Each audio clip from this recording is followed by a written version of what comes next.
lovely Maple Grove, Minnesota, and 6footmama.com. This is Still Growing with Jennifer Ebling. Still Growing is a gardening podcast dedicated to helping you and your garden grow. Hi there, everyone, and welcome to Still Growing, and thank you for listening. I'm your host, Jennifer Ebling.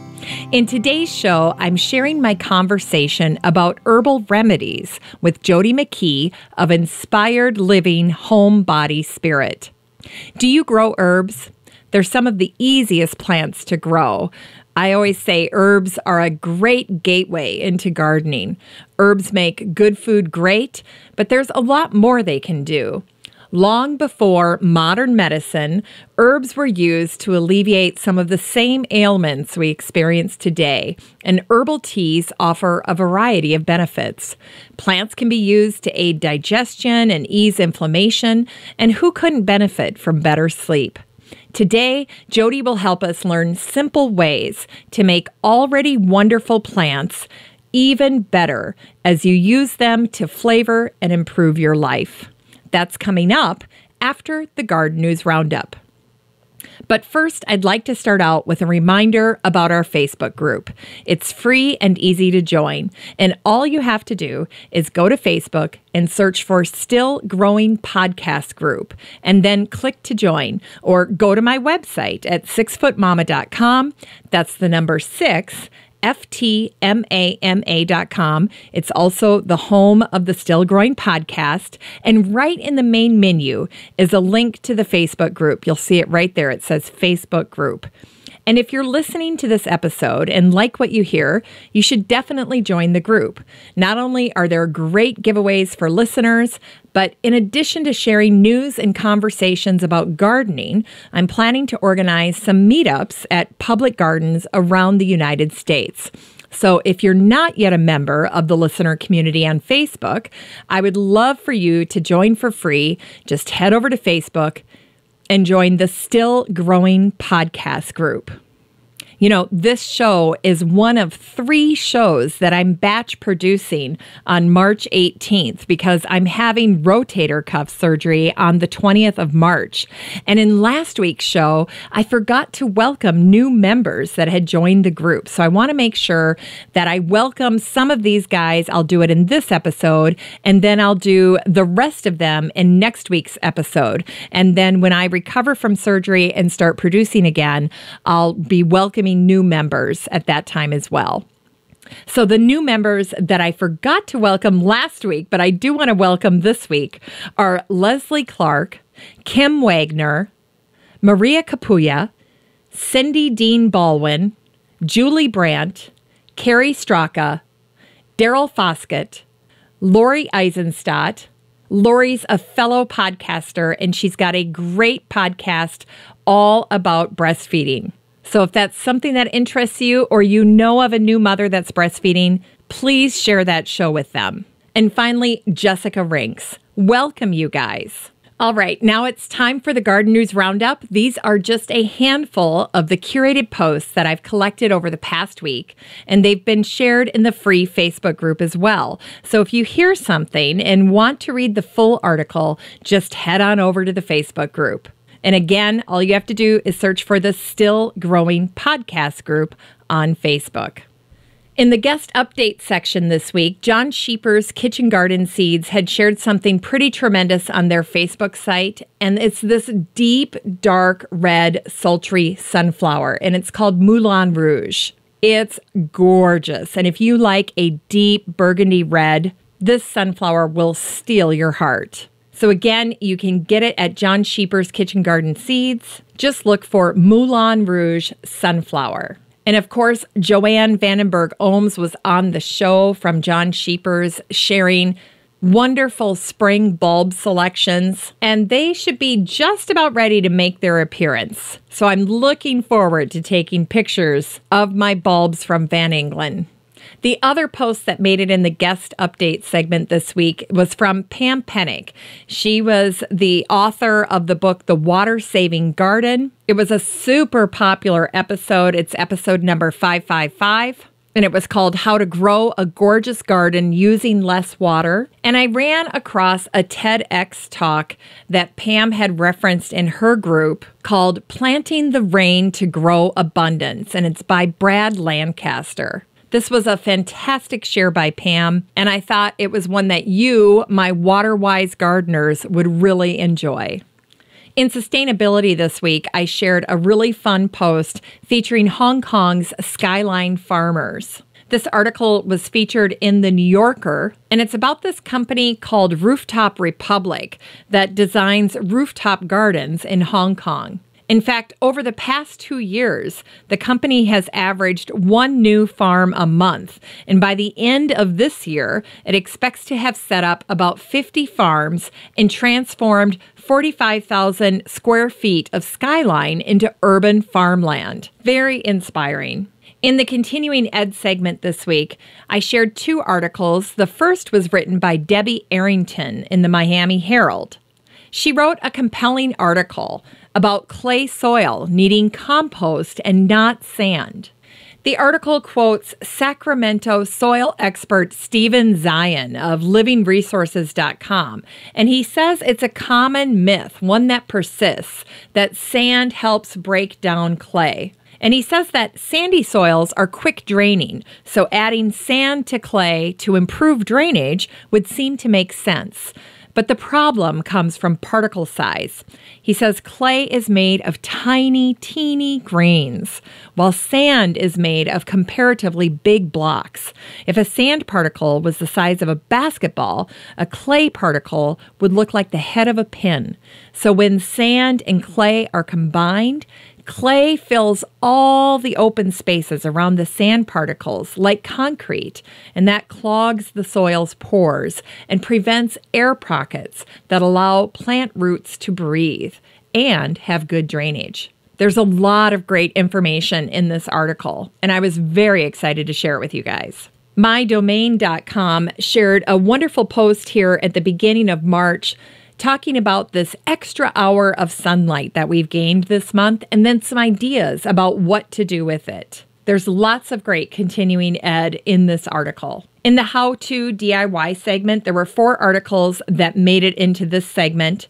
The first is from dietoflife.com, and it's how to grow your own organic food using a pallet garden, and it shows you how to repurpose a pallet into a garden. It's a step-by-step, so a perfect how-to, and if you've been interested in doing a pallet garden, this would be a great resource for you.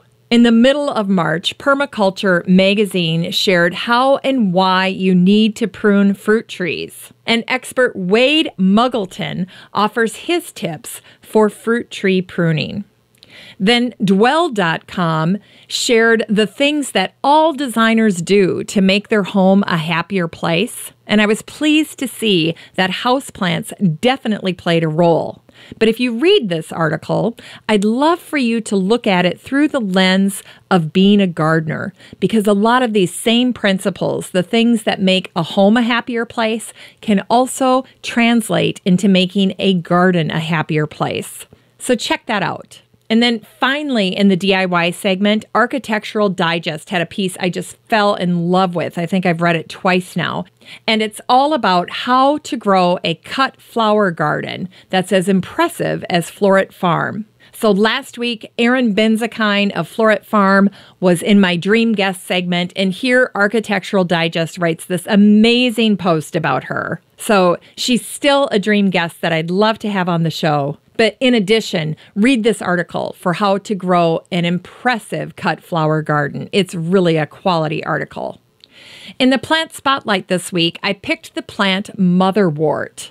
And I picked it because I knew that Jodi McKee was going to be on the show this week.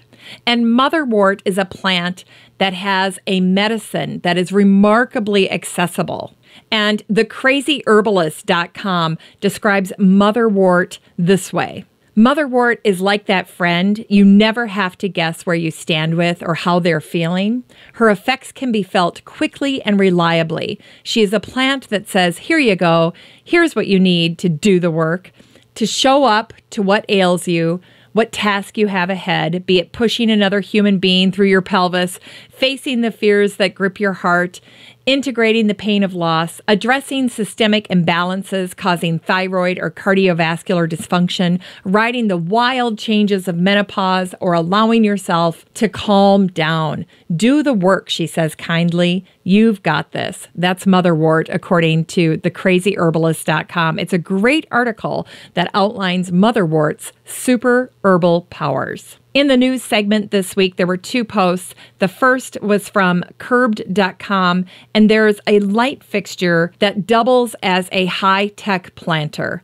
They rotate and they provide moisture too. These looked super cool. I almost put them in the shopping segment, but I stuck them in the news for now. And then House Beautiful in the UK shared a post about shed escapism and why sheds are the new Zen dens.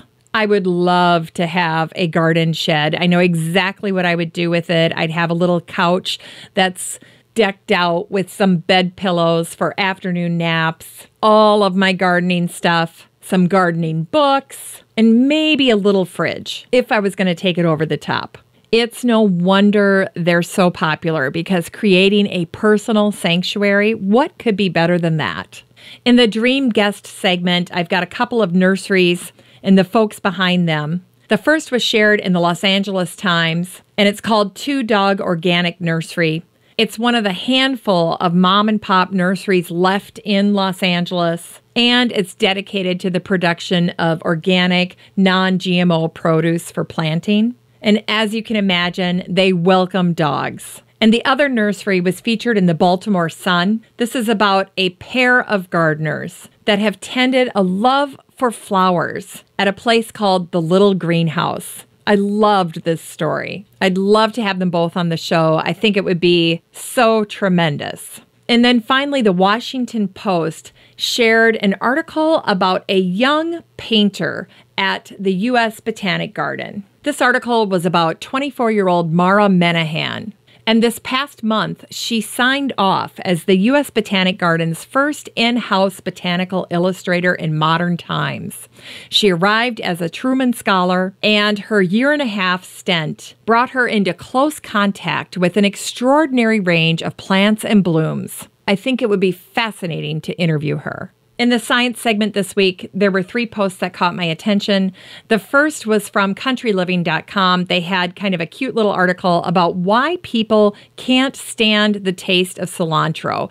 And I should say why some people, because the article says that. So not everybody, but some people really dislike cilantro. Now, my little John loves cilantro, and that's exactly why he's so crazy for the rice at Chipotle, because it's got a lot of cilantro in it, and John loves it. But this article describes the science behind that taste and why it can be off-putting to some people. Then at smartnews.com, there was a really interesting article with this title: Bumblebees may smell each other's footprints to keep track of flowers. Apparently, in a new study, bumblebees were able to discriminate the foot odor left behind by other bees.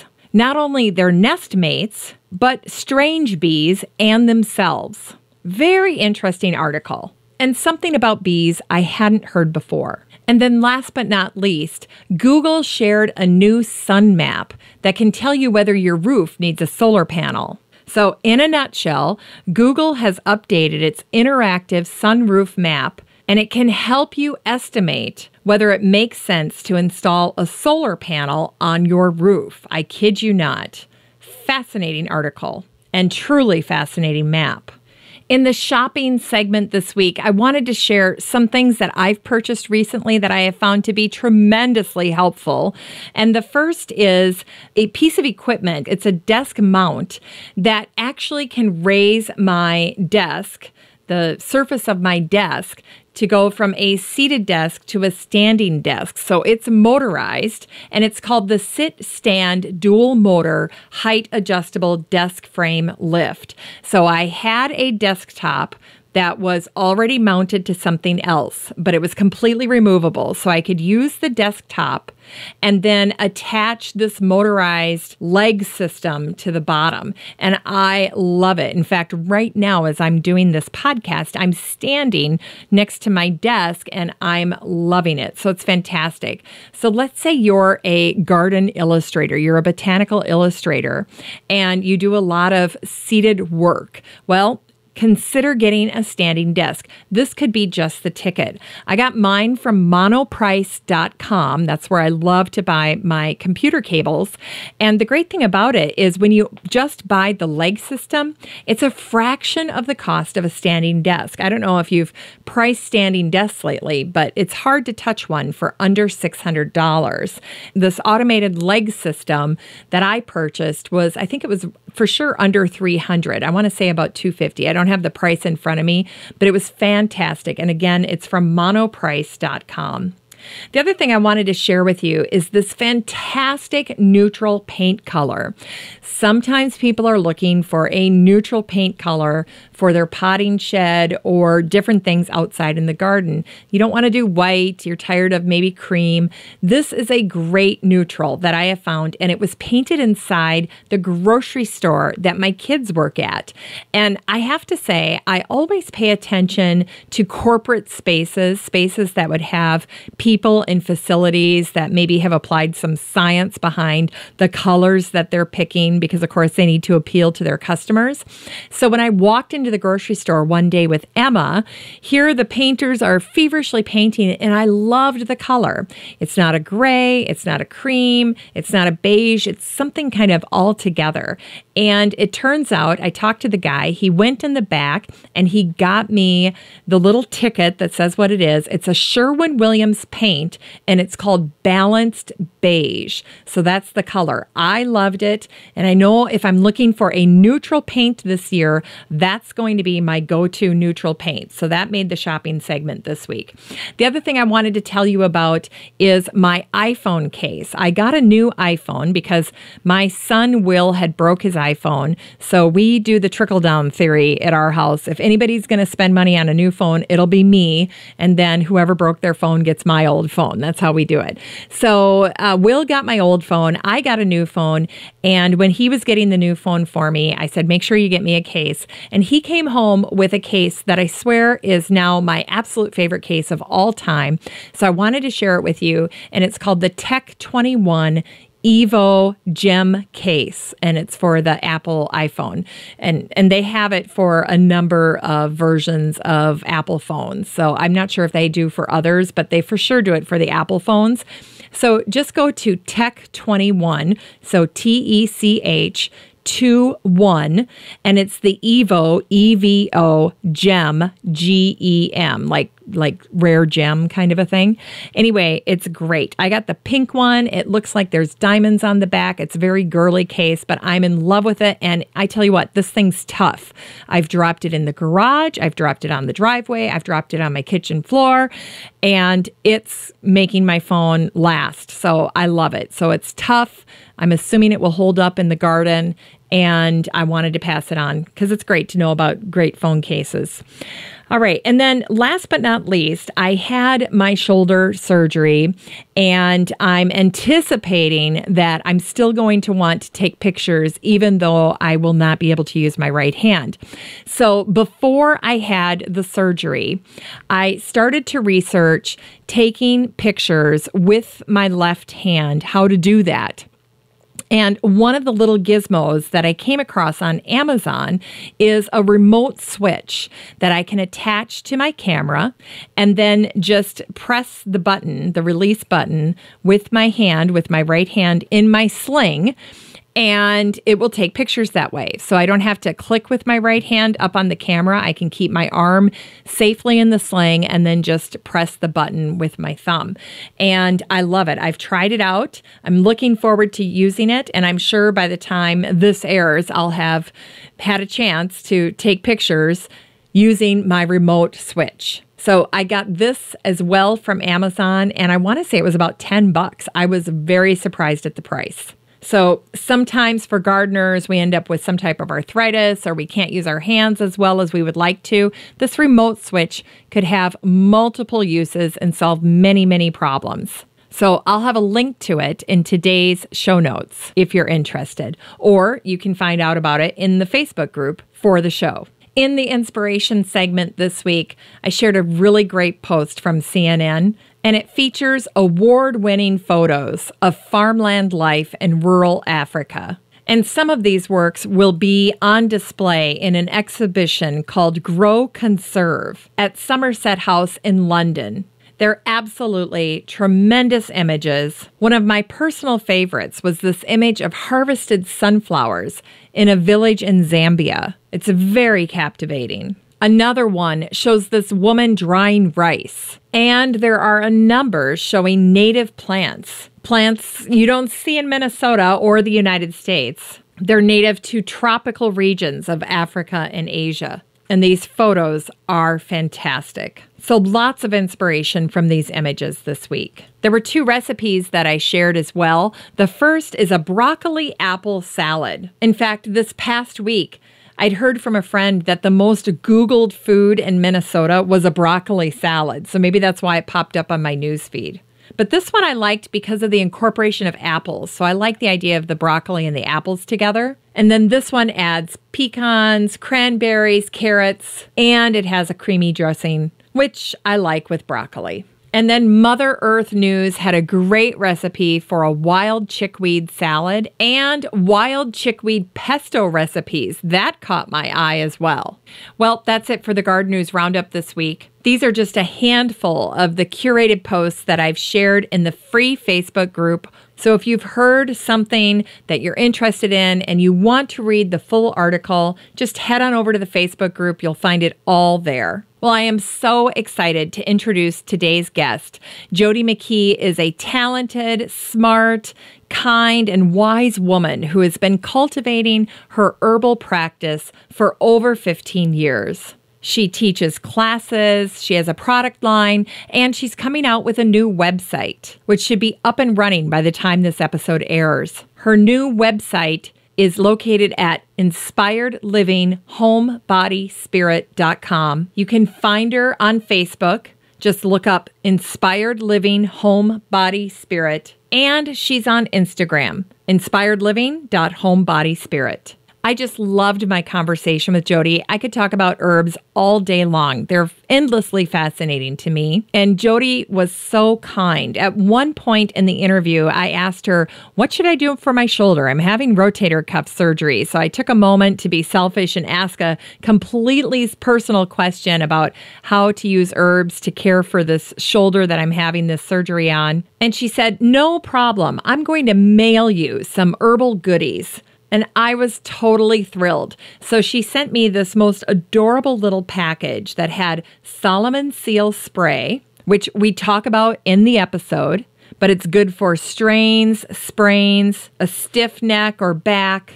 And then she sent me calendula to use for any place that is sore. So I absolutely loved that she did that for me. She attached the most thoughtful little card with instructions, and then the package was to die for. I think I've got to hang on to it. It's just too pretty to toss out. Oh, and she included a little piece of chocolate. What woman doesn't want a little piece of chocolate to help them recover? So that was fantastic. Anyway, I could go on and on about Jodi. I'm just going to let you listen to the interview. You're going to love it.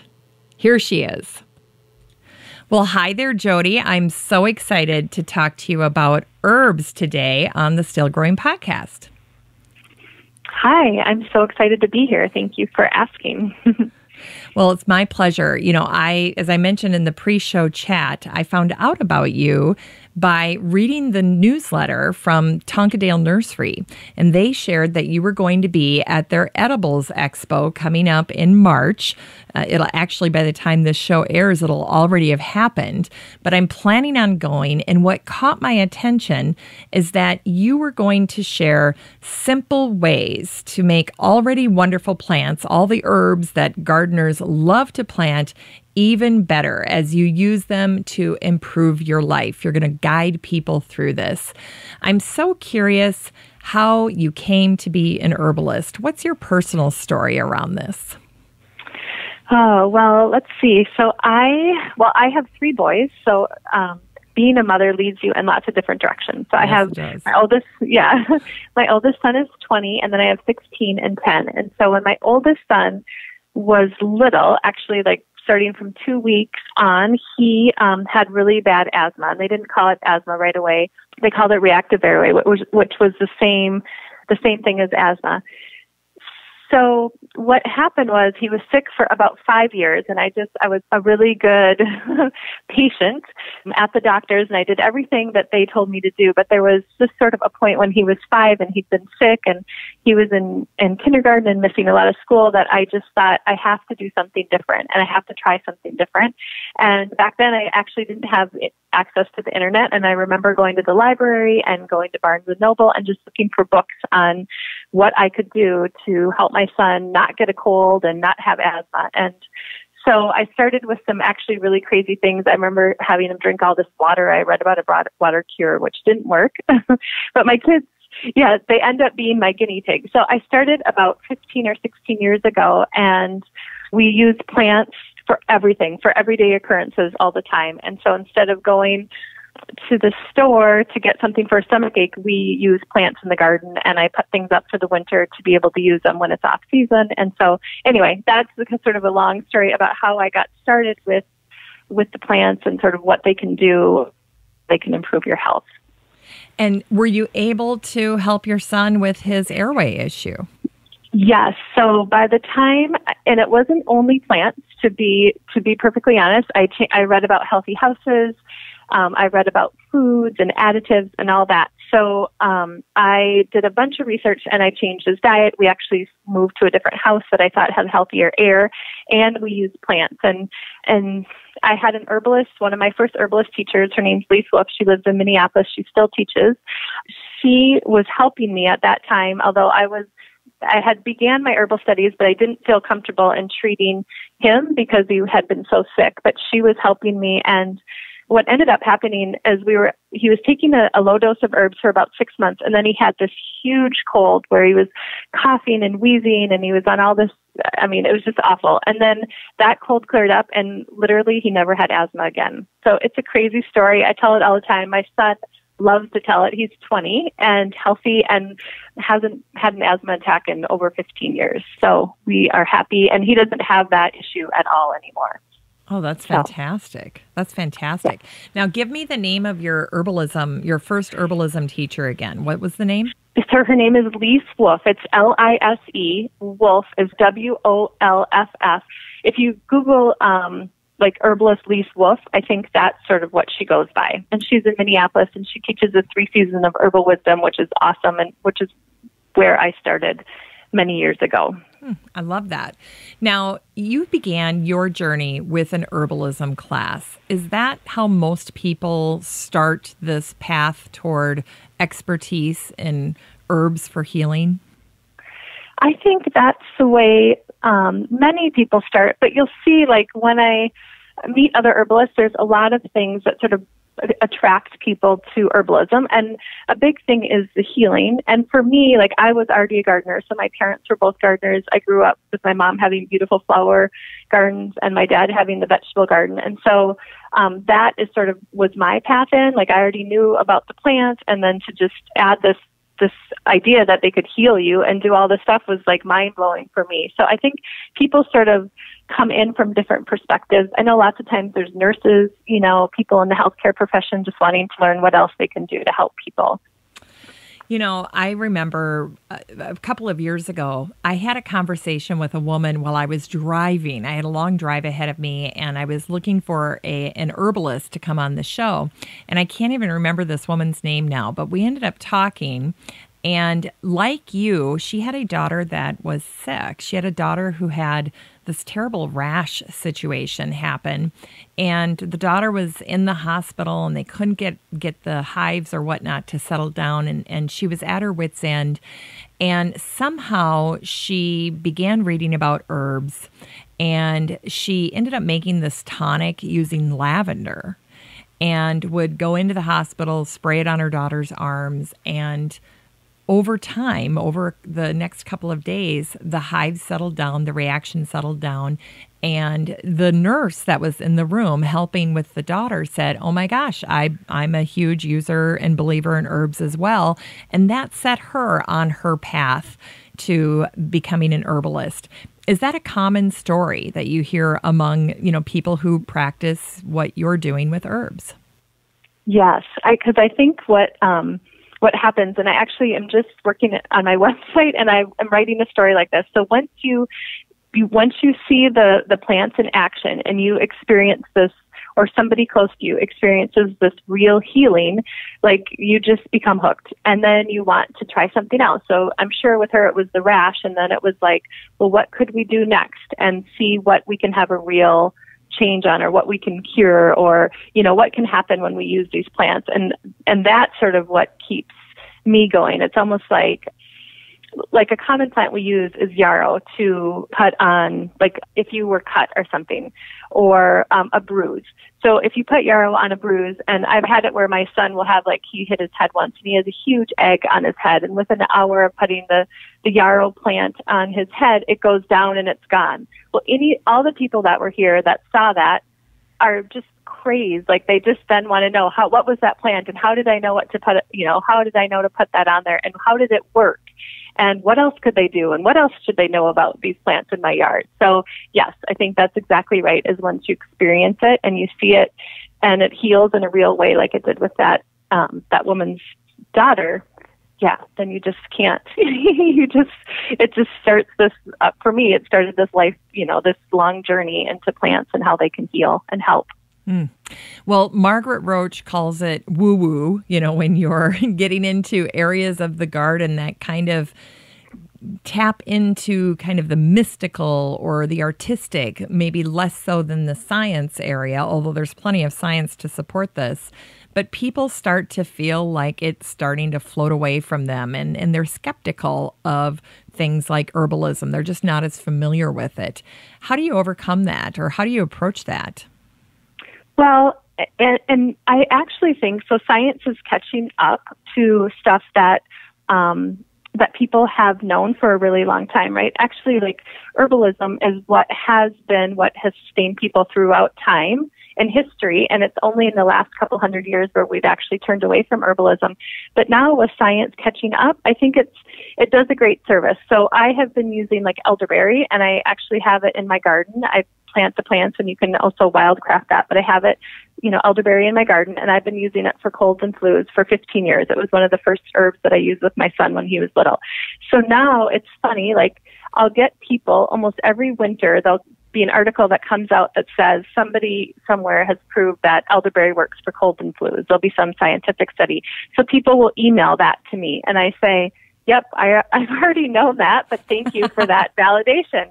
And so science really is sort of catching up. And there's one thing, too, that I'd like to point out. So a pharmaceutical company cannot, or you cannot patent an herb. And so, like elderberry, so to fund a study to prove that elderberry cures or can help impede a cold virus or a flu virus, there's not a lot of institutions that want to fund that, because what happens with their pharmaceutical drugs, I think 75% of them are derived out of plant medicines, but they want to patent them to make money, and you can't patent just elderberry. It's just not patentable.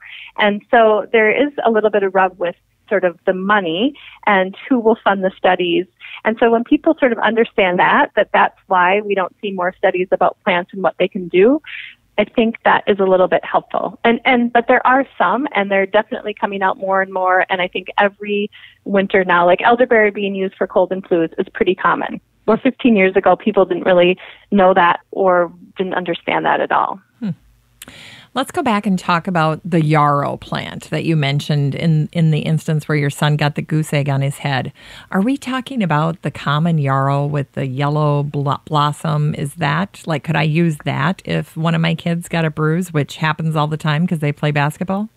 Yeah, so yarrow, the kind that is most medicinal is what you would find in the wild, which is the white flower. And you can often find that still at nurseries. It'll be hit or miss, but every once in a while I'll run into that. And especially in the nurseries where it says like the native plants, like here in Minnesota, I'll often see the white yarrow. So that's what I prefer. The yellow yarrow and the pink yarrow, it would work. I'm sure it would work. I prefer the white, and that's what I grow. I do have some pink too, but I don't use that for that. But so it's just the white yarrow, and what I do, like for a bruise or bleeding, that goose egg on his head, like I just went out to the garden. It happened to be in bloom. If it wasn't in bloom, I would just use its leaves, and I took it and just crushed it up and used some surgical tape and taped it to that goose egg on his forehead. And actually that night he went in and got his 8th grade pictures taken for school, and you can't even see that bump on his head. Oh, isn't that crazy? It works awesome. It's amazing. If anyone who tries it will be amazed at the results, because it happens really fast and it just works really well. And it can also be used for it was called woundwort and carpenter weed because it was often brought into battle to staunch bleeding, and carpenters used it because they would cut themselves. They were prone to cutting themselves, and that was a plant that they always wanted to have on hand to staunch the blood. And so it's a great remedy for that. You can use it for bloody noses and a lot of bruising. Just like if you fall and somebody hurts himself, it doesn't even have to be a goose egg, but to put some yarrow on there, it kills the pain too. So it helps right away. Oh, interesting. Have you found that is helpful, that if you can understand the common names that are associated with the plant, that it's often clues to what the medicinal use might be? Yeah, I think so. But it's a little tricky because what happens is it's called different things in different places. And so oftentimes, like it might be like we don't use it that way here. Like there'll be something like that. Like there's a plant called bone set, and I use it for flu actually. And there's a lot of studies that say the indigenous people use that to set bones, but a lot of the modern herbalists do not.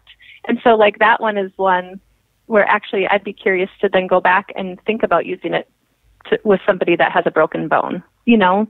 So I guess it depends on the name and the place where the plant comes from, because what happens, so like down south, they have different common names than we do here in the Midwest, and I've seen, on the East and West Coast too, that the plants vary and what people call them vary, and actually even how they use them vary a little bit. Interesting. That is an issue that Shelley Cram, who wrote the Gardener's Bible, ran into as well. She was researching the plants of the Bible because these plant names morph over time, and then how they're used in different parts of the world also affected how those plants were, kind of perceived. So she was doing that research even into something, super simple that you would think everyone could agree on. She found there was a ton of controversy around the names of plants and then the different uses and the regionalism that was associated with those plants. So it is interesting that way, isn't it? Yes. Yep. I totally agree. Let's talk a little bit about bone set. I know when I was doing research for this episode, I ran across an article that you were featured in Lake Minnetonka magazine. And they mentioned this. They said that you liked it and that it's a common native plant here in Minnesota. I call my garden, it's my apothecary. So I have about an acre, and most of it's woodland. A lot of it was here, but I also add in a lot of native plants. So bone set is a wild flower, but I did plant it in my garden, and it grows quite well, and it's naturalized. And I end up tincturing it every year, which a tincture is where I take the plant and I put it in alcohol to preserve it, to pull out the medicine, and then I strain it off about 6 weeks later, and then I use that, in the winter months. And bone set in particular, I use in low doses to fight off the flu when somebody is having symptoms at the very beginning. Like when you just start to feel like you might be getting sick, you feel a little bit achy, you feel tired, or you have that scratch at the back of your throat. That's when herbal medicine is most effective. It's like right before it has gotten, when it's full blown, it's hard to treat. Yes. Okay, so let's talk about a tincture, because I'm glad you brought it up. It was going to be one of my questions. So let's walk through it. Let's pretend I'm over at your house and we're going to make a bone set tincture. what are we using? Is it pure alcohol? Is it rubbing alcohol? What kind of alcohol are we using? And then how do we get the leaves in there? That kind of thing. Yeah, well, could I back up even a little bit further and just talk about, so there's sort of 3 preparations that we might use with herbs, and one is a tea, which most people are familiar with. So a tea, we put the plant material in the water. The water extracts the medicine, and we take this plant material out and we drink the tea. So that's one way, and that works if you have the dried material, and it works really nice with fresh material. So, and then another way to sort of preserve the medicine is to use an oil.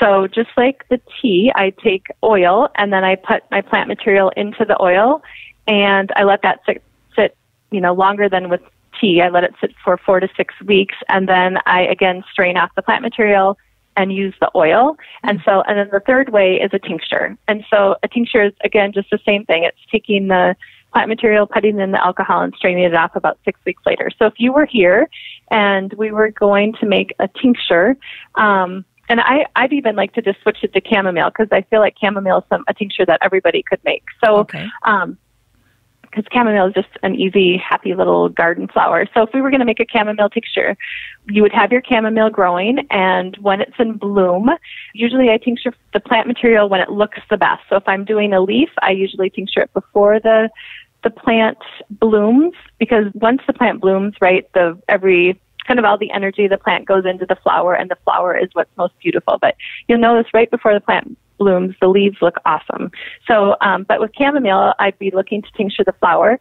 And I have a big plot of chamomile, but what happens is I still can't get enough leaves to make a big tincture. So usually I just do a small, sort of a 4-ounce jar, and I pick my chamomile flowers and I put them in there, and then I put organic vodka in just to cover up, sort of up to the top, so it covers up all the plant material.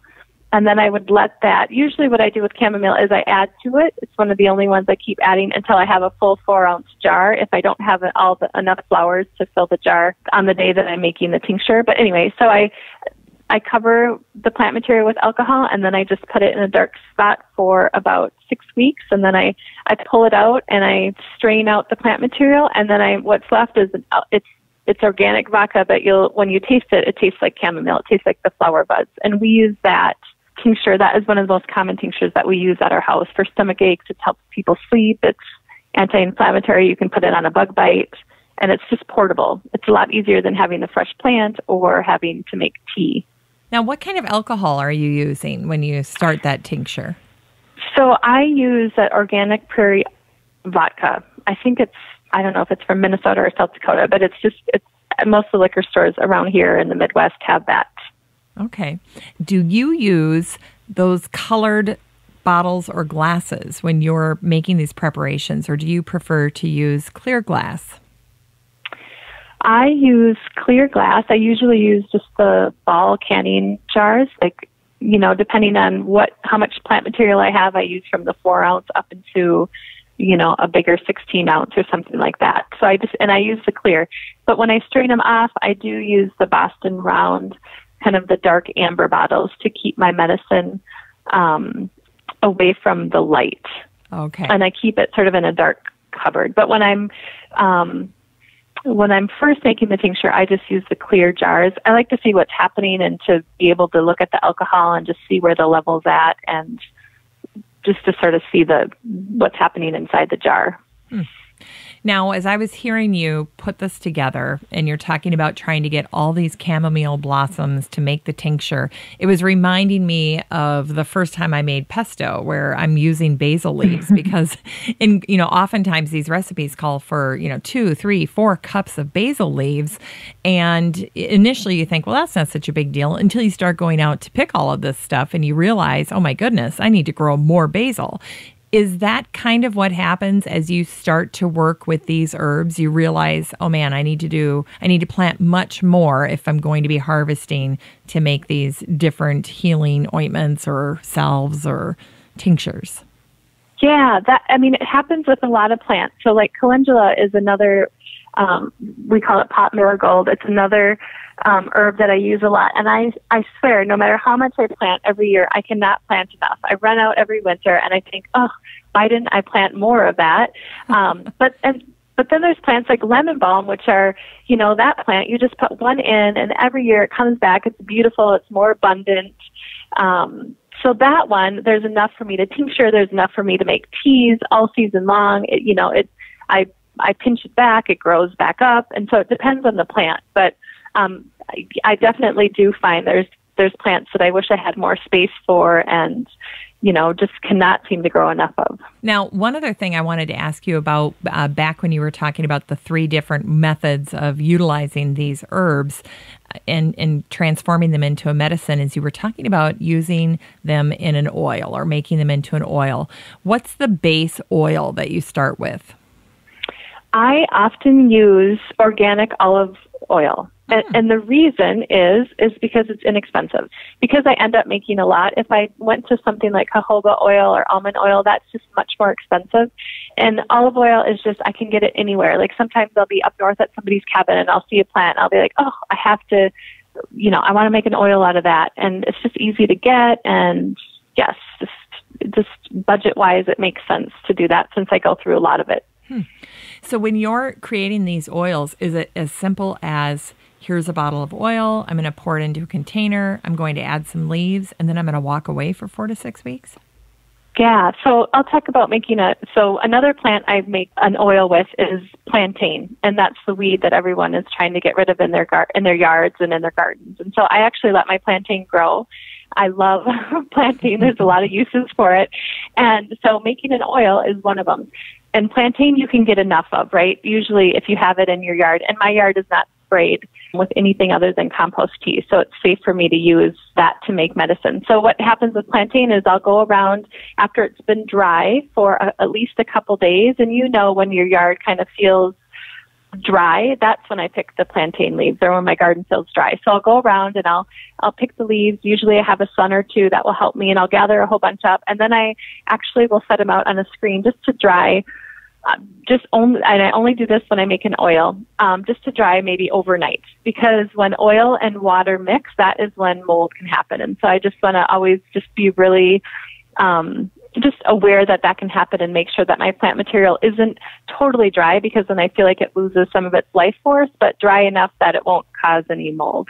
So like with plantain, so I'll leave the leaves out overnight, and then in the morning I'll get up and I'll sort of tear them up a little bit and put them into one of my canning jars, and then I'll just dump the olive oil into the jar, and I might use like a skewer or something to push it down just to get out all the air bubbles. And then I just, top that off with olive oil, and I'll close it up, and I'll put it away for 4 to 6 weeks. Usually I might take it out once, just some plant material absorbs a lot of the oil, and then the oil level will go down.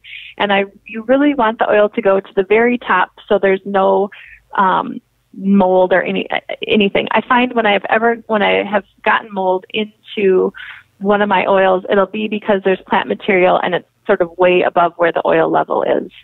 Okay, so you need to submerge it.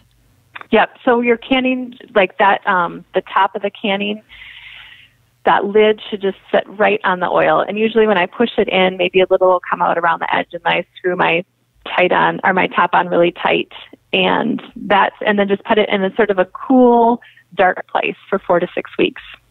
So when you are using plantain, as long as we're on the topic, do you most commonly use it in the form of an oil? I use it often. I really love it fresh, and because it's available, right? Everyone can have plantain. Everyone probably has plantain in their yard, whether they like it or not. So I prefer it fresh, but when I don't have it fresh, I definitely like to have it in an oil form. So in plantain, what we use it for, and this could be what your listeners could try. So plantain is really good at sort of drying things. We call it a drying agent. And so it's really good for bug bites, bee stings, any sort of hot rashes. We use it for any slivers. And so what will happen is if somebody gets stung by a bee in my yard, which, I have all these boys and they like popsicles and stuff like that. So that happens quite a bit. We will just literally, I'll take a plantain leaf and I'll either give it to the person who got stung and ask them to chew it up. And this is a real thing. And then I'll, take it and help them sort of either use a Band-Aid or you just use surgical tape that I have a little gauze that I put over the top, and we'll put that on where they were stung, and within a half hour, usually the swelling's gone, the redness is gone. You might be able to see it a little bit, but, and they're always amazed. It's such a great, it's one of the, like, our herbal tricks that we have, and it's actually, we call it an herbal Band-Aid. We call it plantain. And so it works really, it's great. It's like a party trick.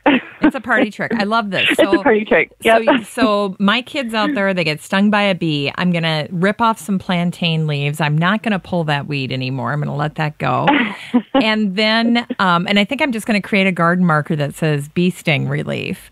Yes. And then, so I want to make sure I'm getting this right. So they get stung by a bee. We rip off some plantain leaves. I have them chew up the leaves and then spit it out, and we put it on the wound. Is that right?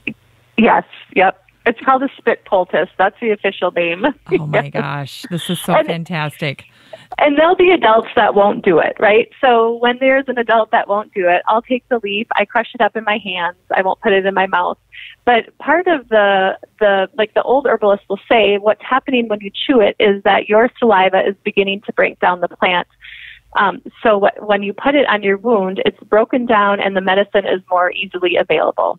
So that's sort of the reasoning behind it. But again, adults won't do it. And so I just crush it up with my hands and I'll just tape it onto their skin, and they'll have like the same thing will happen. I mean, it gets better. Within an hour, oftentimes you won't even be able to see where the sting was, or they'll be like looking for it or something. So yeah, it does. It works great. So as you're talking about this, I'm like, why does this appeal to me so much? And I can only think that it's because I was raised in southwestern Minnesota. And when I grew up, I had to read all of the Little House on the Prairie books, all the Laura Ingalls Wilder books.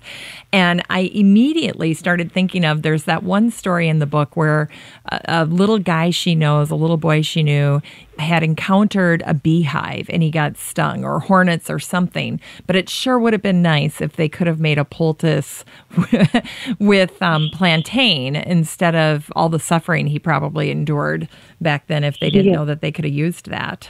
Yeah. And I used to love those books too, and I'm surprised if they don't have more of that, if they didn't use more of that herbal medicine. But there became a time when it wasn't, people sort of thought it was boo-boo or unsophisticated. Yes. It sort of dropped out of style, where I think now with this whole movement of just being more sustainable and taking care of, just more natural, I think now it's just coming back. And so it's just having, finding those teachers and finding those books, people that can help us remember what the traditions were, so we can pull them up into our modern lives and use them. And it is fun. It's fun to discover them. And yeah, it is. One of the things that I keyed in on that you had mentioned was how important it is to be in tune with your body, to attune to what's going on, because these are maximally beneficial if you can address that, difference, or that, if you're starting to head toward an illness, or you're starting to notice that something's changing, if you can address it right away, the herbs and that type of medicine will be more effective. It's not going to work if you wait too long. So it's important to be attuned to your body and what's going on. Yes. And that is one of the big things that I hope to teach people, is that our bodies actually carry a lot of information, and they know. And if we can sort of quiet down our brains and check in with our bodies, that we can get a lot of information and sort of just bypass a lot of the stuff that maybe we go through. I think we don't listen to our bodies, and it leads us down the wrong path often. And I'll say to my kids, like, this is the number one thing I'll say to them. What does your body say? Listen to your body. How do you feel? What do you think, what does your body think you should do here? Because we have all these ideas about, even when you're starting to get a cold, about keeping your schedule or doing something maybe that you don't have energy or you don't feel right for. But if you listen to your body, you might instead stay home and, have some elderberry syrup and take a hot salt bath and take care of yourself, take some bone setter, whether that is get a good night's sleep and wake up in the morning and not be sick. Whereas, if you ignore what your body's telling you, you might, go to that football game and stay out late and, go to that party and then wake up sick in the morning and, go through the whole week with that. It's sort of, so I try to teach them, and that in every one of my classes often we'll try teas and we try tinctures, and what we do is we check in with our bodies. We just have a moment where we check in beforehand, and then we'll take the remedy or we'll drink that glass of tea and we'll just say, what do you notice? What happens in your body when you drink this lemon balm tea? Or, what happens, how do you feel when you, blue vervain is another nervine that has, a lot of people can really feel the difference in that. It's a Minnesota wildflower. And we'll say, how does this feel? And people get big reactions and they're shocked that they can actually feel it. And that's fun for me and exciting. That's one of the things that I love the most, actually. Wow. What's that plant called? So blue vervain. So blue vervain is another, it's a wildflower. Again, I just planted it in my garden and it seems to just sort of naturalized here. It's super easy to grow. And I think it's just, it's a beautiful wildflower. And I have ordered, funny enough, there's not a lot of places in Minnesota where I can get blue vervain. So it is a native here, but I have to order it from California and have it shipped here so I can plant it in my garden. But it works, and the plant really likes it here. It's happy, and that's another one that I use often. It's a nervine. So a nervine is a plant that just helps nourish and restore the nervous system. And there's a lot of people that really respond well to those types of plants. Oh, interesting. Have you read that, or have you heard of that new book by Thomas Friedman? It's called Thank You for Being Late. And it talks about the fact that we're growing up, or we're living in this age of acceleration. We've got all these accelerations, from the accelerations in the marketplace to Mother Nature. We've got climate change and overpopulation, and then the acceleration of the market because information is doubling so quickly. We've got all this information and access to it. And he talks about how in order to combat that, we need to connect with each other, one human being to another, and we need to anchor ourselves in the world.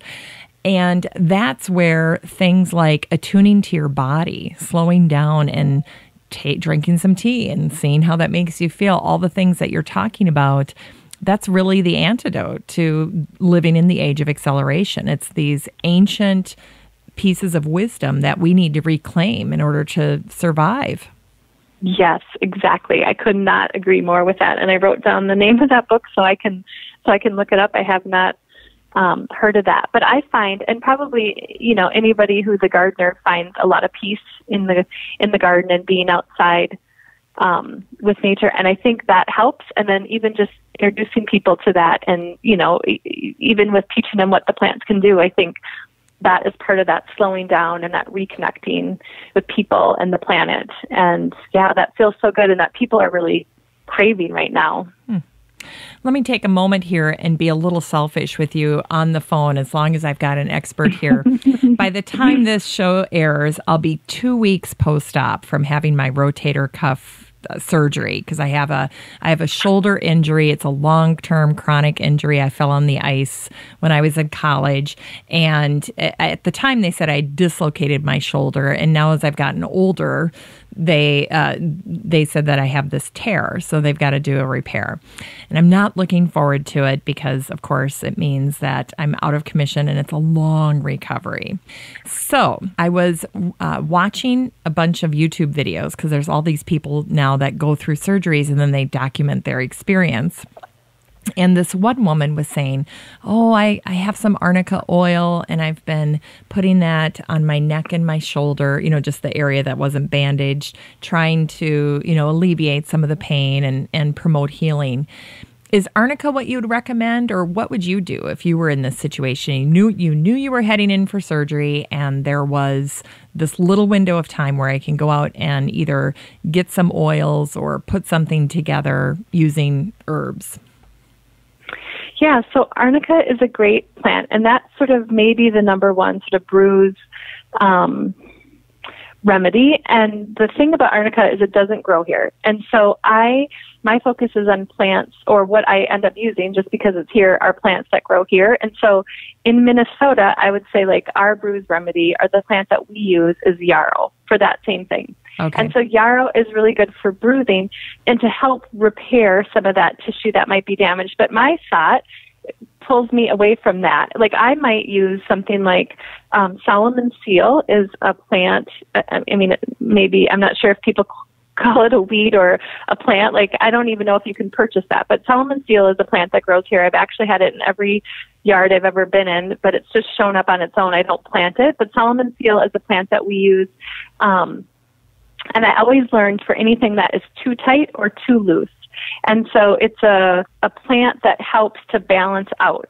And so in your case, with your surgery coming up, maybe I would use it beforehand, and I have it in a spray. So I made a tincture out of it and I put it in a spray bottle, and I would just spray that right on the skin. And so the idea is sort of to maybe tone the tissues around where the surgery is going to be. And then afterward, you could use the same thing to, again, tone, nourish, and rebalance those. And another one, so whenever there's an incision, I like calendula. So I make an oil out of that. And calendula, I usually use calendula for surgical wounds, and I'm not sure why that is my preference. Calendula it's a wound healer. It also heals skin. It's anti-inflammatory. But I always like it. I always think when you have a surgical wound, like they kind of get puffy on the edges and they get swollen and they hurt, but they have a clean, margin to them. And so I always like calendula. That has just been the one that I would always recommend. And I actually would be really happy to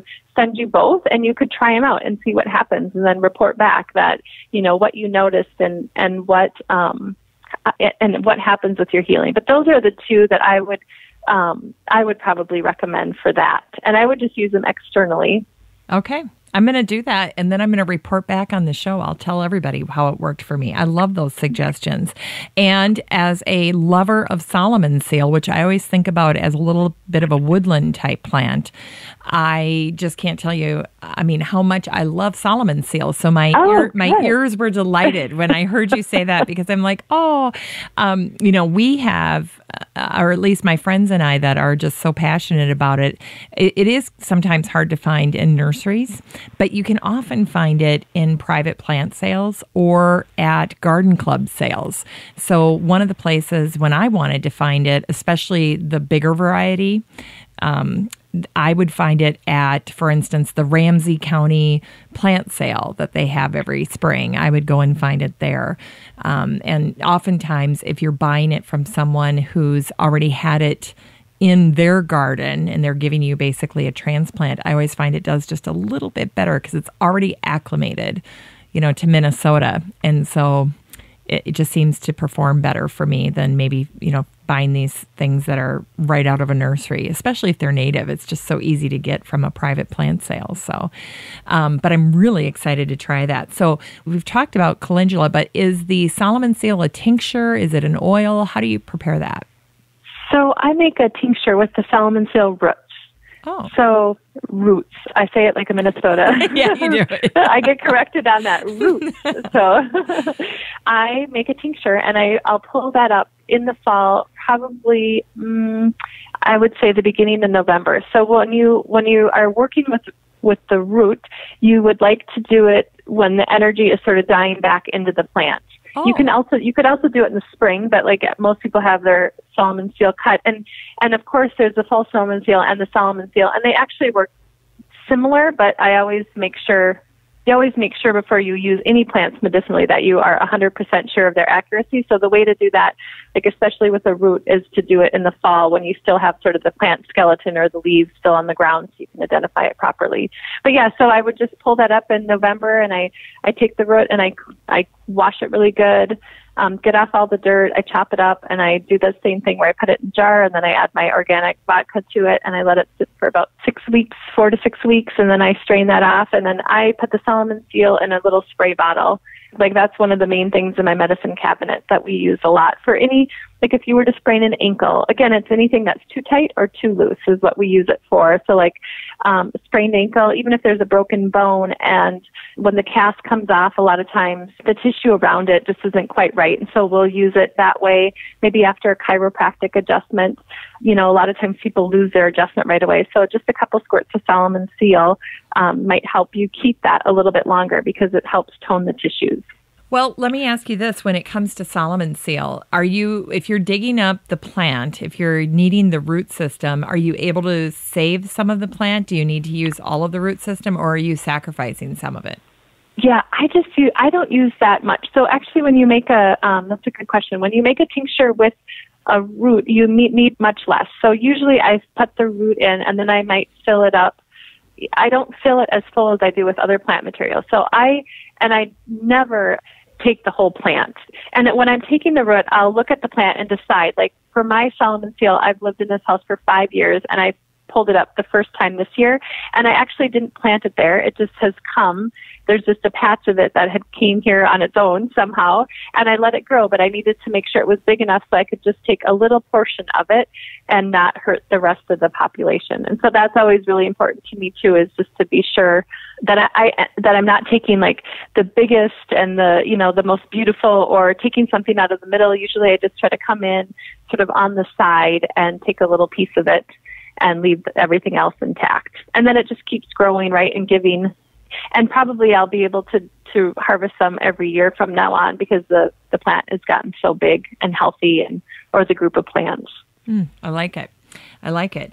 Now, one of the other plants that I know that you have talked about in this other article that I had read about, and I don't know that I'm saying it correctly, is elecampane. Is that how you say it? Yes. Yep. Elecampane. And when I had never heard of that. So I looked it up and they said it's also called horseheel or elf dock. I have no idea how we're going to take those common names and translate them into what we're going to do with them medicinally. But you've got to talk to me a little bit about this particular herb. And then my only other comment that goes along with this is how many plants in the sunflower family have all of these medicinal uses, because this is also in the sunflower family. And it just struck me as I was going through so many of these is that it's so common that they're in that family. Yes, yes.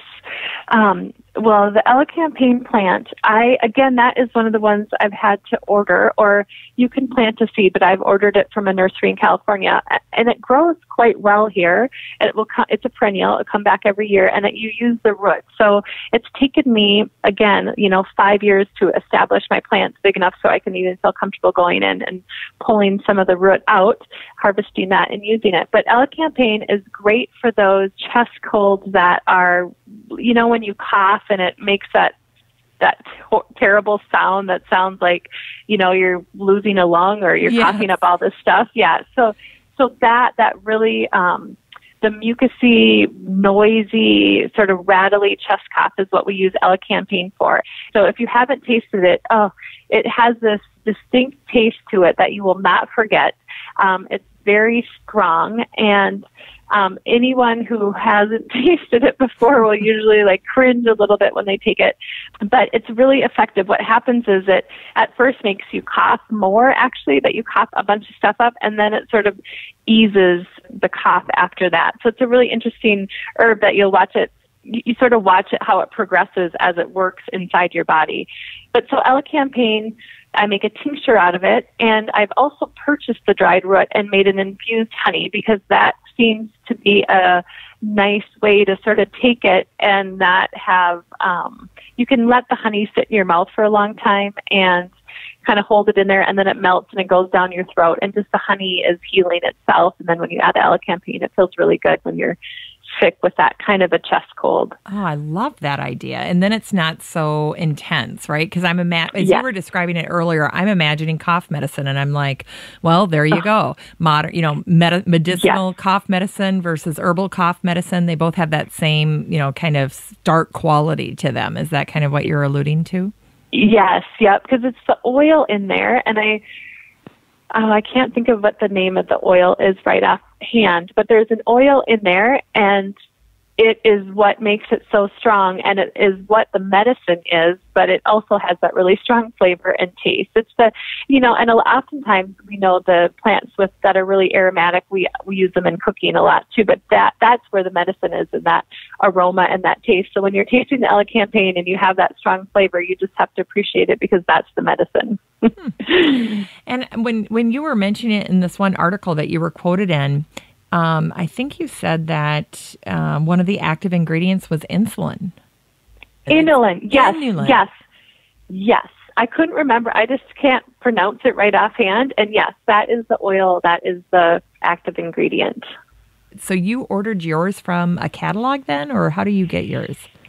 I prefer organic herbs when I can source them. And we had a Shady Acres herb farm, if you've heard of that, in Chaska, and now they actually are not going to be open this year. Yes, so that's unfortunate. So maybe somebody else will be inspired to open an organic herbal nursery in town with that leaving the market. But otherwise, I have just, there's some resources online. There's a company called Crimson Sage Nursery that's in California, and I've talked to them on the phone. I like their plants. They come and they're in pretty good shape, and I've ordered some plants from them. And the elecampane I got from there, but again, and it is a perennial here. It comes back every year. It likes it, so it's not too exotic. Okay. But and again, you're using the roots of the elecampane, and since it's in the sunflower family, do the roots kind of resemble dandelion roots? Oh, dandelion root. They are different. Okay. And I might have a picture that I can send you about what they look like.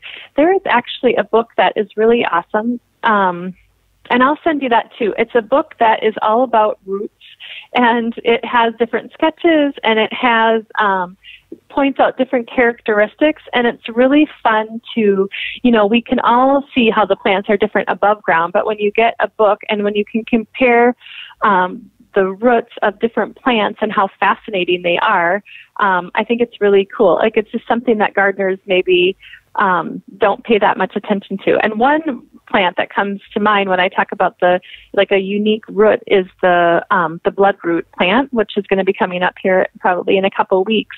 And that root, when you cut it, it has this red sap that comes out of it that looks like blood. And so it's just really fascinating. But there's a whole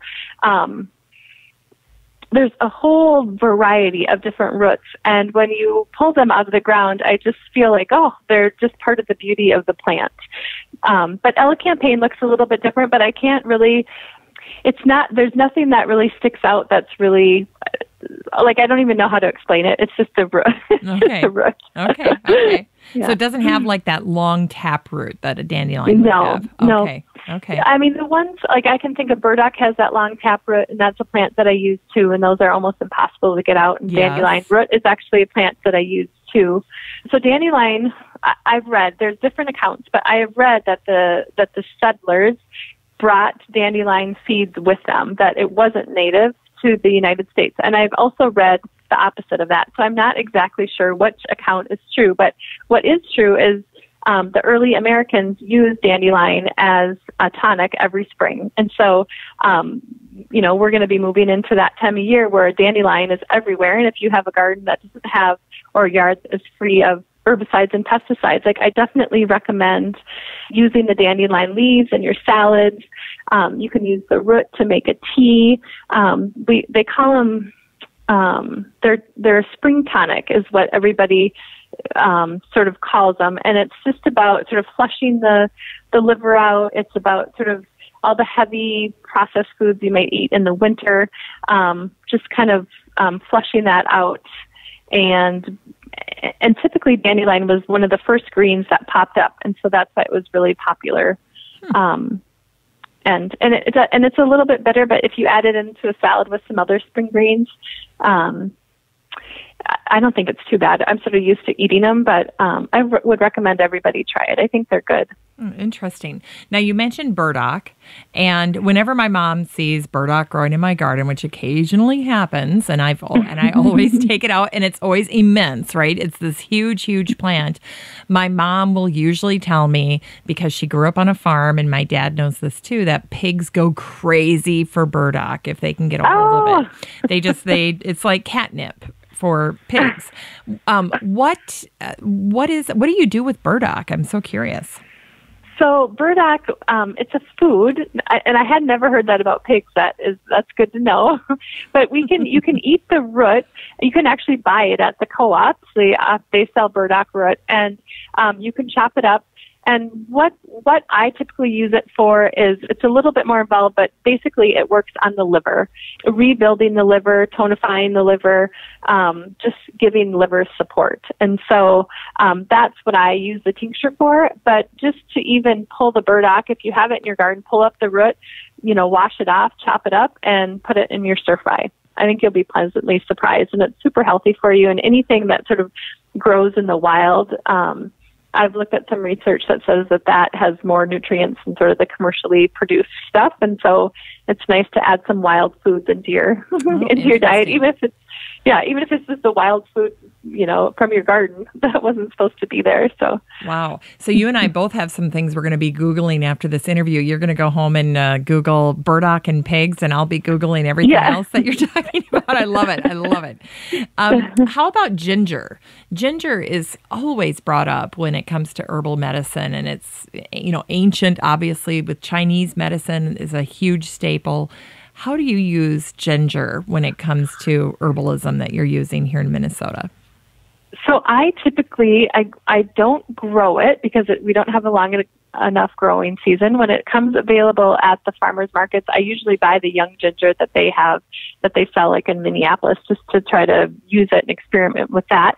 So typically I just buy my ginger from the grocery store, and I get organic whenever I can. And so we'll use it to settle stomach aches. We'll use it if somebody is coming down with a cold or a flu in my house. Usually I make a super strong stir fry with a ton of garlic and ginger and shiitake mushrooms, and maybe I'll throw some other herbs in there. But the idea is just to help pump up the immune system and help them fight off whatever they're fighting. Or even if somebody is sick in my house and then I don't want everybody else to get sick, we sort of have a protocol of what we do, but I'll just, my food that I use or that I make, will be chock full of herbs that will help prevent everybody else in the family from getting sick. So we use ginger that way. And in the winter, it's really warming. So if you're one of those people that tend to just get cold, like I would just get cold in November and be cold until March. And so if you're like that, you can just get up in the morning, fix yourself the first thing you have in the morning, a glass of ginger tea. You'll notice it just warms up your extremities. It sort of gets everything flowing, and it just warms you up, and you feel sort of really awake and alive after you do that. And so that was my habit for a lot of years. I haven't been as cold anymore as I'm aging a little bit, but that's what I used for a long time is ginger. And also it's really good for motion sickness and stomach aches. So if somebody is feeling sick or nauseous, it's safe to be used for morning sickness. It's just an all-around. We always have a couple chunks of ginger in the refrigerator. Now, you mentioned that you're cold. Just wait a few more years. You might start having hot flashes. It's starting, yes. I always have a water bottle by me when I'm interviewing someone, and I get one of those sport bottles that sprays so that if I get too hot while I'm talking to someone, I can just turn down the volume on my mic, and then I spray myself with water. And so I'm sitting here going, okay, I bet Jodi would have some recommendations for hot flashes. Let's hear it. What's your best advice? Yeah. So there's two of them, and because I haven't experienced this myself, I've given it to friends, but I'm just starting that. But the two that come to mind first are sage, which is just common garden sage. So I make tea out of that.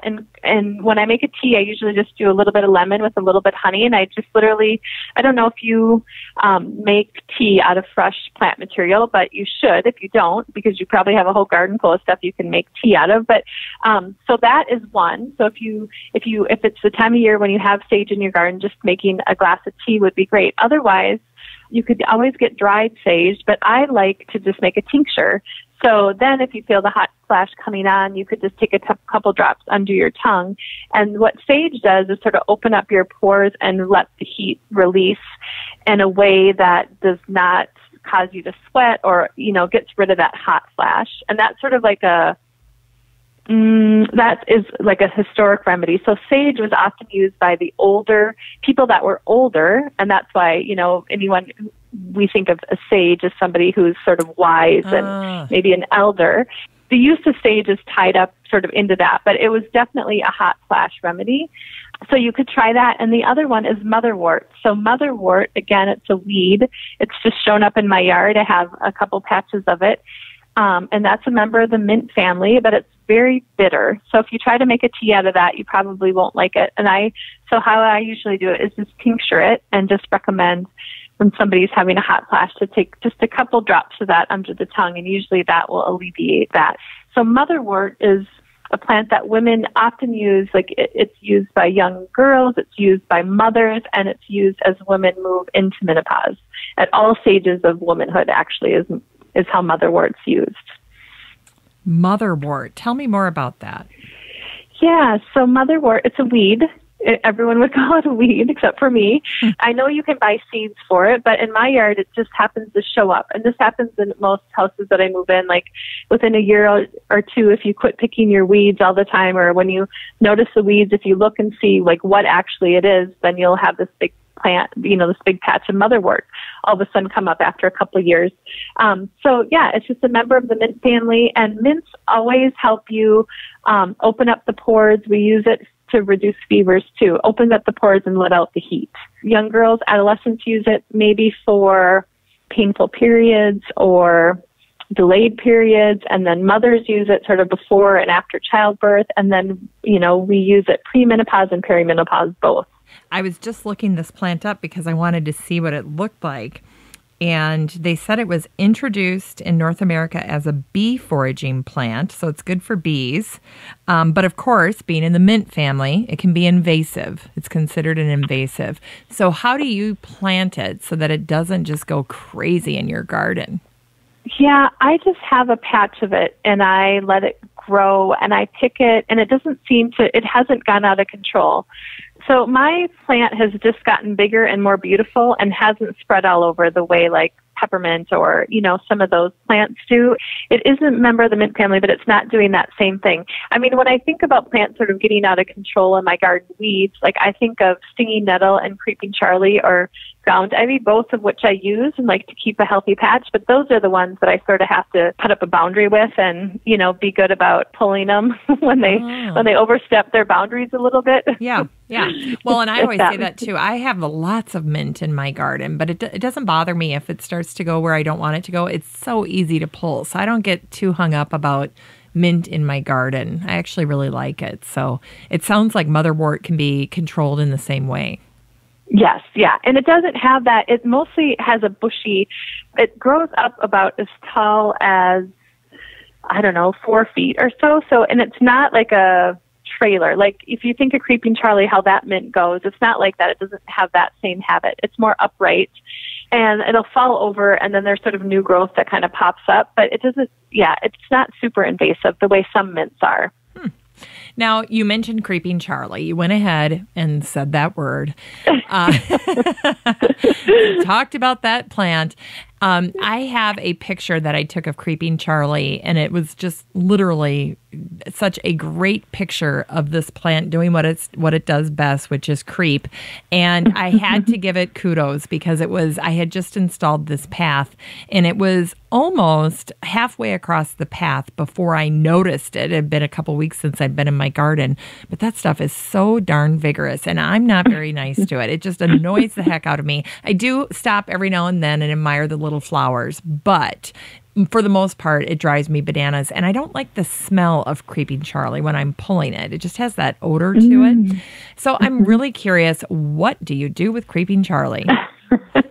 Well, I don't use it a ton, but I do use it. And I actually have like a spot in my garden that I say, like, Creeping Charlie can grow here. This is your spot. And it's actually a decent sized spot.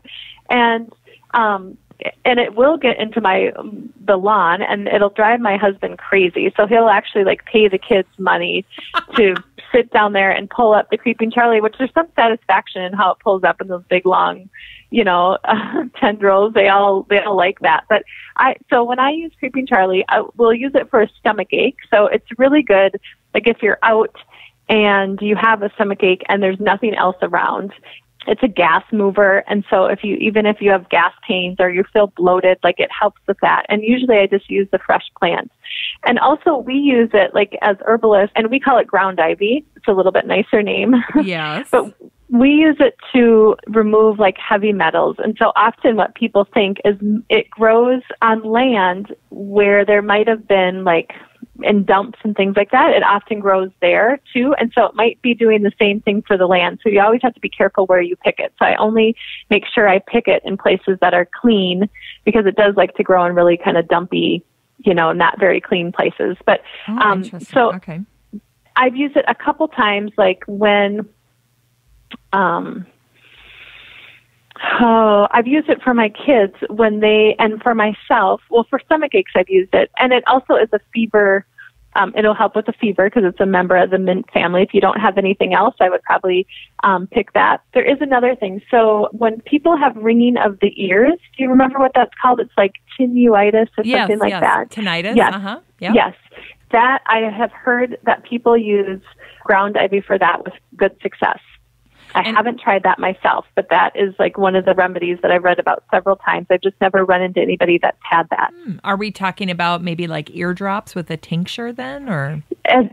I would just take it as a tincture and not put it in the ear.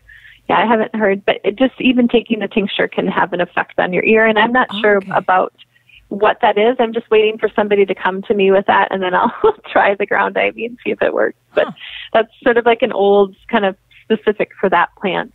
Oh, interesting. But it's useful. And I find too that when I sort of leave it to a patch, then it kind of stays there in my yard and it doesn't go crazy everywhere else. But some years, of course, it'll be the ground ivy year and it will be everywhere. And then the next year we hardly will have it anywhere. It's super interesting how that plant kind of comes and goes, at least in our yard. Yeah. Well, and it does climb to the edges. So, when I first start to garden in the spring, I'll see it deeper into the garden. So it'll be, further in. And then as the hostas come up and the different plants come up and they start to provide shade, then that Creeping Charlie creeps to the edges of my borders. And that's when I start to get annoyed, because it does exactly what your husband says, is it creeps into the lawn and it does all these different things. And then you just want to go crazy. Pull your hair out, pull the Creeping Charlie out, just pull everything out. You get so upset. And I wonder what it is about that odor. I don't like the smell of it. So I'm curious about that. It doesn't smell minty to me, but it's got kind of an acid kind of smell that I really don't like. And when I'm working with my student gardeners, I'll often say, take a whiff, because that's how you know you're pulling the right thing. That is the smell. Oh. That's the smell of Creeping Charlie as you're pulling it. It's just, I don't know, it's a weird smell. So I'm going to have to look into that a little bit. Now I'm curious about that. Yeah. One other one that I've seen mentioned in conjunction with this article where it was talking about your passion for herbal remedies, and you mentioned it earlier in the episode here, is elderberry.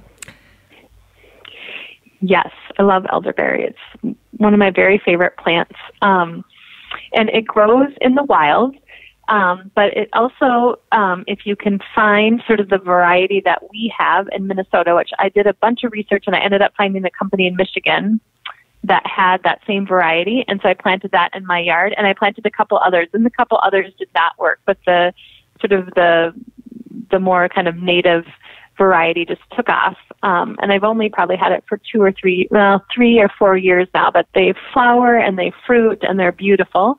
So you can grow them in your yard. You can wildcraft them too. But how I use elderberry is, so in June it'll flower, and the flowers smell awesome to me. I love them. And to make a tea out of the fresh flowers is such a treat. I also tincture the elderberry and the elderberry flowers, and I'll use that for colds and flus. That's just one of my remedies that I have on hand. But what I think is sort of the prize of the elderberry bush is the berries, and they come in about the end of August. And usually I harvest them and I make a tincture out of them, and then I also make a syrup. And I always run out of both, and so I always need more. And sometimes I'll buy commercial syrups, and it's called sambuca or sambucus when you look at the grocery store, like at Whole Foods or one of the co-ops, they'll carry an elderberry syrup. But when I do it, I'll use the fresh berry and I boil it down. I strain it out. I add honey. I add some brandy to it, and I add some...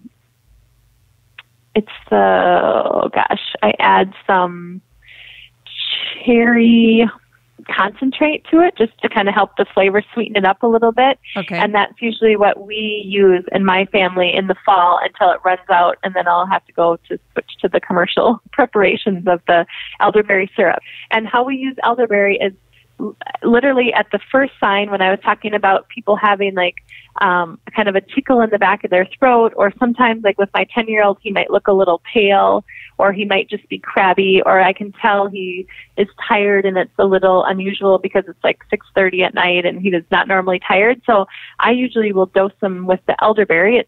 It's safe. It's safe for kids. It's safe for adults. And, try to get him into the bath and get him to bed early that night and see if I can head off any cold and flu that is coming. And then for all the other members of my household that are older, we often, I don't travel without elderberry syrup, and my husband will take elderberry syrup with him on all of his business trips. I have a son in college in California. He's got a supply of elderberry syrup. It's one of our sort of go-to remedies that we use often to prevent colds and flus, and it works great. And some people really like the taste of it, and some people really don't. But I think it tastes pretty good. And is it tart? Yeah, it's a little tart. And, there's elderberry wine, there's elderberry jam.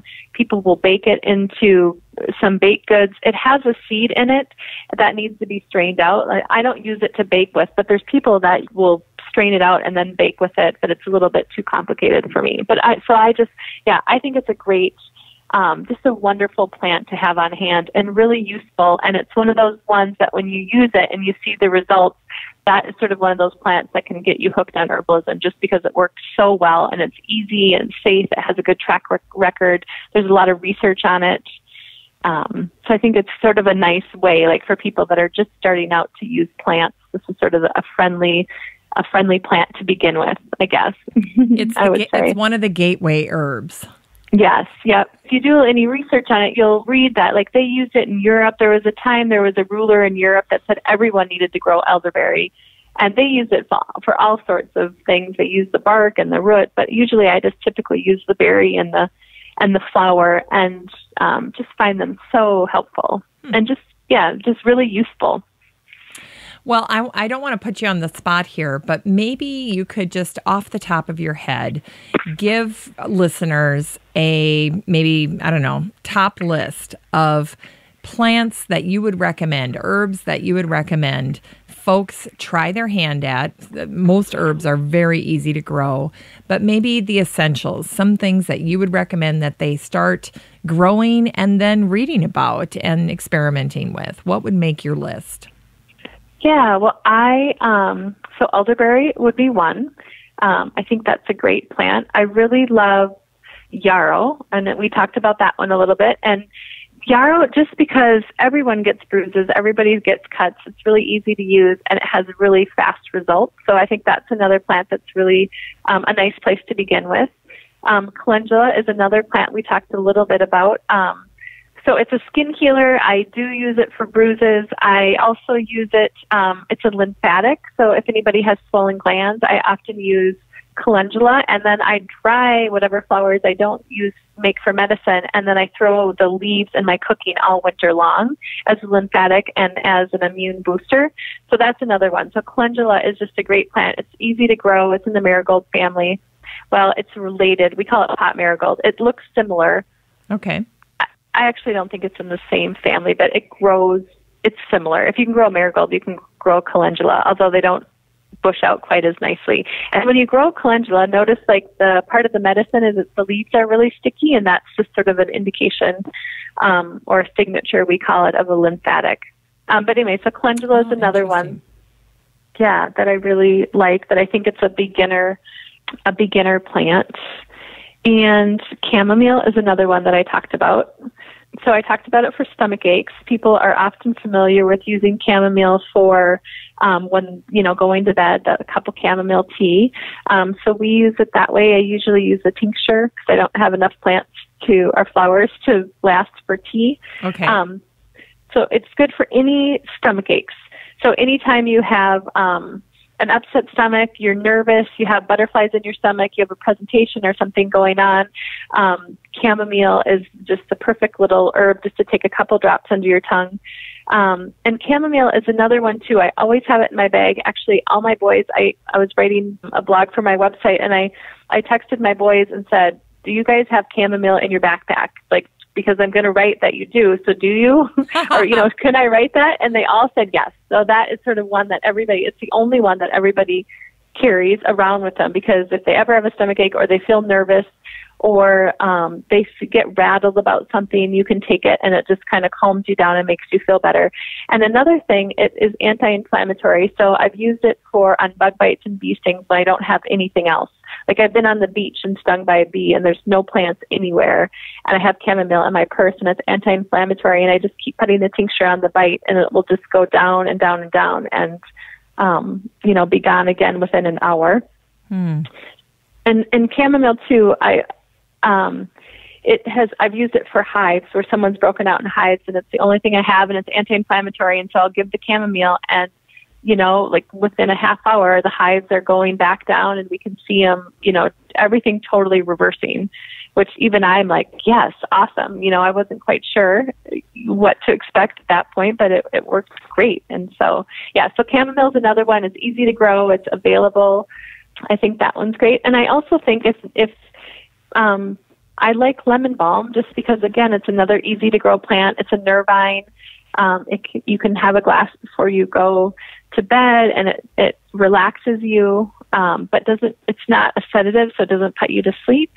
And I think it's just a plant that if you have it in your garden and somebody comes over and you want to, make something a little bit special, just a glass of lemon balm tea is delicious. Well, and I just think pulling some of the weeds into use, thinking about letting a patch of plantain grow in your yard and just maybe one spot, or starting to use the dandelion, or even, stinging nettle is a plant that we haven't talked about. And I use stinging nettle all the time. I have a history of being anemic. And so when it comes up in the spring, I'll be so excited to get that. So I'll clip the tops off. I'll make a tea out of it. I actually eat it. I'll boil it up and put some olive oil and butter on it, or butter and lemon on it, and eat it. And I get such a charge from that. It makes me feel really good. I can just feel it right away. It's full of nutrients. I've heard my herbal teacher, Lisa Wolf, she used to call it the super blue green algae of the Midwest because it's so packed with vitamins and minerals. So I do think maybe just pulling some of those kind of weeds in that grow in our garden, but maybe using them for food. Chickweed is another one that I love that just kind of grows around my plants in my garden, and I let it grow. And it's delicious, and it's a really good salad herb. And my 10-year-old will sit out in the garden and just eat the chickweed. Oh my gosh. And he has the little, I can just picture him with the chickweed dangling out of his mouth while he's doing, I don't know what he's doing back there. He's supposed to be picking weeds or something, and instead he's eating the chickweed and, throwing rocks or something. I love it. Well, it sounds like your kids have learned so much from you about this. They could probably teach others. Yes. Well, my 10-year-old he knows the most, because I think by the time, so he's 10 and I started this about 15 years ago, and I was much more confident with talking to him. Like they'll be walking along. If there's red clover, he'll pull off a head and pop it in his mouth and eat it.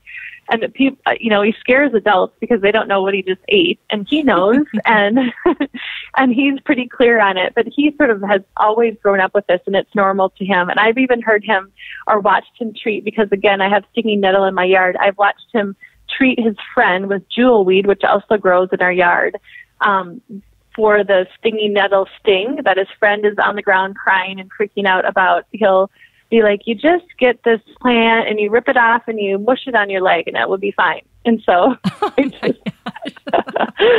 I start to laugh when he does that. And so he actually knows, but he's not super excited. He's just like, he's so matter of fact about it, like, yeah, duh, this is how you do it, is usually how he acts. So. Very interesting. Now, what do your parents think? Because you mentioned that they are both gardeners, that you grew up with a garden, and now they've seen you kind of evolve into this herbalist. So what are their thoughts on this? Yes, well, they don't eat their weeds like I do, and they don't. My dad still has his vegetable garden, and he grows all this stuff. My mom still has a beautiful flower garden. They haven't embraced herbalism the way I have, and they spray their yard with stuff that I don't like. So I don't use their plants either, to make my medicine. And I, of course, love their garden and appreciate it. But I think they think I'm a little crazy when I talk about eating my weeds and, doing all that stuff. But my kids do it and they're fine with it, and my mom and my dad both I've given tinctures and made teas for and made stuff, but that's sort of not their route. They just like the traditional garden. My dad has these certain vegetables he's been growing for all these years, and he's just going to keep growing those vegetables, and that feels good to him and feels good to me too. So, yeah. So they don't, they're not, they see it, they've sort of experienced it, but they kind of like their traditional way of doing, of being gardeners, I guess, is what is, yeah. but yeah, they're glad to come over and eat some wild weed pesto, or, they'll try all that stuff, but I just don't, they won't do it themselves, I guess. It doesn't light them up the way it lights you up. Right, exactly. Yes. And I think part of that has to do with being a mother and just looking for, if I don't want to give my kids something or they're hurt and I feel powerless, what can I do? And so even by just being able to go get that yarrow and put that on my son's head, I feel like, oh, I'm helping him. Yes. And, this is doing something. And so I think maybe that has something to do with it. I'm not sure. Yeah. So when you think about people who are super inspired by what they've heard today, that they are just so motivated, they want to go and start down the same path you started down 15 years ago, what would you tell them to do? Where should they start in their area to begin to learn some of this information? Well, so I'm just getting my website out with just that sort of idea. So I'll sort of have my story. I have a list of books that I recommend, and my business name is Home, Body, and Spirit. So it sort of encompasses all, and there's a lot of plants in there, because for me, plants have really sort of changed my life and changed the way I think about my health, and the way I raise my kids has been all inspired by plants. And so that will be on there. But I also just recommend, doing a Google search in your area and finding somebody that can do a medicinal plant walk, and signing up for that, or signing up for just, a 3-hour herb class and see what happens, and just start where you're at. So what happens when you start to look up herbalism, or you look up a plant, there's like 100 different remedies, or there's all this stuff that you can do, and just think, well, here is calendula, and what is one thing that I might be able to use this plant? What's one way that I can start using this plant? And then work that into your life, and then think about adding other plants and adding other ways to use it. So it's not like, it doesn't have to be so overwhelming that it just scares you and sort of backs you off and makes you feel confused. It can just be something that you pull into your life and use it as it fits in and as it comes up. But I do think just finding the plants, it's really nice to do the learning that you do online or in books. But the learning that you do from, walking with somebody that knows herbalism is, invaluable. And then the time that you spend yourself with the plant, figuring out how to use it, trying it on things and seeing what does work and what doesn't work, like that's really where you get the experience and the confidence to be able to treat yourself and to treat others. And so it's really a mix of all of those all of that kind of learning. So a little trial and error and a little just every year adding something new to your repertoire. Yep, exactly. Yes. I like that. Well, in terms of herbal teachers, you and I spoke, we had a little pre-interview chat, and you mentioned that you have an herbal teacher that's coming from France. What's that all about? Yeah, so there's one of my teachers, her name is Julia Graves. It's spelled like Julia, but you pronounce it Julia. And she is going to be here in May, and I'll have that on my website. We're just nailing down the days and the times. One of the books that she's written is called The Language of Plants, and that talks about the doctrine of signatures, which is sort of a whole other area that we didn't really touch on, but it's that by looking at a plant and even seeing what the leaf pattern is and what the color of the flower is, that we can sort of start to discern what the uses might be. And so she's got a whole book on that. And she's been one of my herbal teachers probably for the last 10 years. And she'll come in and, there'll be just a couple, there'll be a 2-hour class. And so it's just, one night, and then we're going to have a weekend class. And so it's just a way to just start this journey and to figure out what the plants can do and just to be introduced to them. Oh, very fascinating. And do you find that that European practitioners have different insights or maybe more ancient insights than what happens over here in North America? Well, so it's interesting. So in Minnesota, our famous herbalist is named Matthew Wood. So he used to live in Minnetonka. He had a farm out there. He taught here for many years, and now I think in the summers he spends in Wisconsin, and then he goes to California for the winter, but he'll come back and teach classes in Minnesota. So he's written lots of books.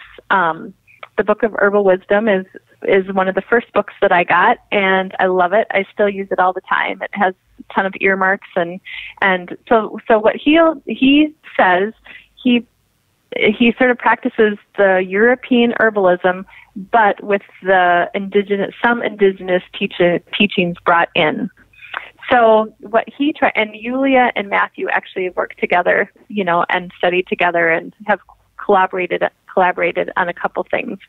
So to answer your question, there's all different branches of herbalism. And so what will happen is in the United States, we traditionally do practice the European herbalism because that's sort of what was brought over. But then, with Matthew, there's some of that indigenous teaching infused in, which is nice because that's where we get the uses of the native plants. Like boneset is one that is not a traditional plant used in Europe, but it is the indigenous people did use it. And so Matthew Wood is the way I learned about that plant in particular. Okay. Does that make sense? Yep, makes great sense. I love that. Now, what about, you mentioned that you're going to have books that you will reference on your website that you think are good resources. How about favorite websites to follow? Are there other great go-to websites or even social media accounts that you think are really invaluable? Yeah, that's a good question. I'm a book person, and I'm sort of like an old herbalist book person. I like the herbalists that were around when I started investigating this, which are Rosemary Gladstar is one, David Hoffman is one, Matthew Wood is another. I sort of like those sort of older herbalists, and the interesting thing is they don't have a huge presence online, or even Julia Graves. They'll have some, but they don't. That's not where they put out their information. It's usually in books. So it's interesting that you say that. There are not a lot of websites that I follow on social media that are herbalist related. I mean, I kind of like the books. And yeah, if somebody was interested, looking up, Matthew Wood, Rosemary Gladstar, David Hoffman, I think people like the herbals like that. Those are the strong ones that I recommend. And I think it's too, depending on where you are in the country or the world, there'll be some sort of herbal roots in your area, and I would just look into those and follow those and figure out, where that information is in your community. Okay. All right. Well, Jodi, I tell you what, this has just been tremendous. I think people will find it very inspiring, and I think you've set a ton of folks down this path of learning more about herbs and the plants, native plants especially, that can be used for healing and not just for beauty or for cooking. So I think this is fantastic. You mentioned you've got this website coming up. Do you want to give us the link? And then, of course, I'll have it in the show notes for this episode. But how will people find you? Your website's coming out shortly. Yes, so it's long, and it's a long website, but it's inspiredlivinghomeBodySpirit.com. And so, and like I said a little bit earlier, I would like to talk about just the home and the body and the spirit and sort of talk about all those different aspects. And plants have really inspired me in many different ways and actually changed many different parts of my life. And so, yeah, the plants are a big part of that. But so it's www.homeBodySpirit.com. Okay. And my phone number will be on there. You can send me an email if you have any questions. But this idea of everybody could have a homegrown apothecary is something that I had maybe 2 years ago. I was thinking, I just want to tell everybody they can grow their own medicine and they can make a difference, in their lives and the lives of the people that they that are in their family by just using some of these simple remedies that can be grown in your garden. And so this is sort of the perfect audience, all these gardeners, to start to do that. And so I'm really excited to be able to present here and talk about this. Thank you. Well, I love it. And, people, if they also want to follow you on social media, you're on Facebook and Instagram, right? Yes.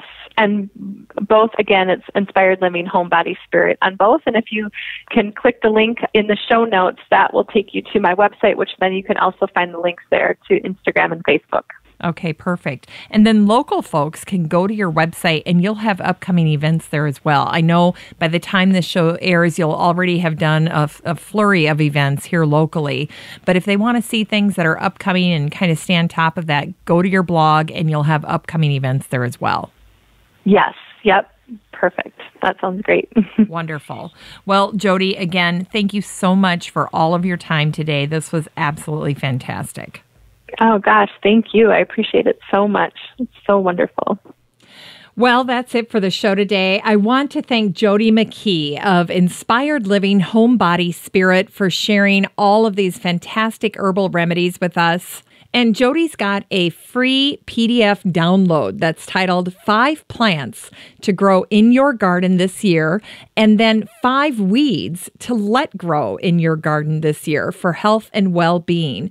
And that PDF is available on her website. So just head on over to inspiredlivinghomeBodySpirit.com/sign up, and you can sign up to receive that. Otherwise, just when you're over there, click on the More tab and you'll see sign up right under that. And then you can receive that free PDF download as well as Jodi's monthly newsletter. And both are very well done.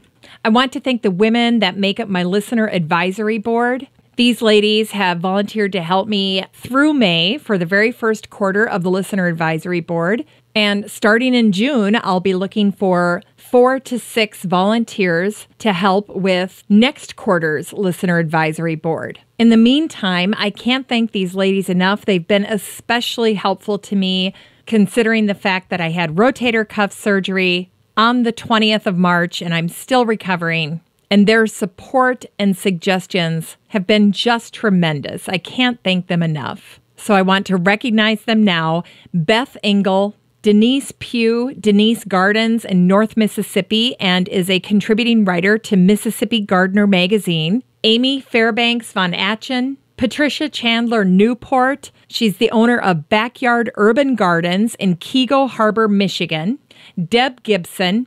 And of course, Peggy Ann Montgomery. She's the brand manager at American Beauty's Native Plants, and she was a guest on the show. I want to thank my team at Podfly Productions. Without these guys, my show would not get produced every week. They do a fantastic job for me. My editor is David Myers. My copywriter is Ayn Kadina. And my project manager is David Gregerson. I can't thank these guys enough. And just a reminder, I'll have all of the generous information that Jodi shared on the show today over at my website at 6footmama.com. That's the number 6, FTMAMA.com. And it's also the home of the Still Growing podcast. So when you get there in the menu, you'll see podcast. Just click on that, and today's episode will pop right up. You'll see the links to everything that Jodi talked about, as well as the links to the Garden News Roundup. So all of those curated articles will be listed there. And then while you're at 6 Foot Mama, head on over to the Facebook group. Just look in that same menu, and at the very top, you'll see Facebook group. Just click on it. It will take you right into Facebook, right into the group, and then just click join. I'd love to meet you in the group. Well, I hope your seed starting efforts are well underway, that you've picked some new varieties to try this year, or you may still be pouring through some of your catalogs. It's all good. Lots of fun this time of year. Have a great week, everyone. Still Growing with Jennifer Ebling is a 6footmama.com production made in lovely Maple Grove, Minnesota. Still Growing is a weekly gardening podcast dedicated to helping you and your garden grow.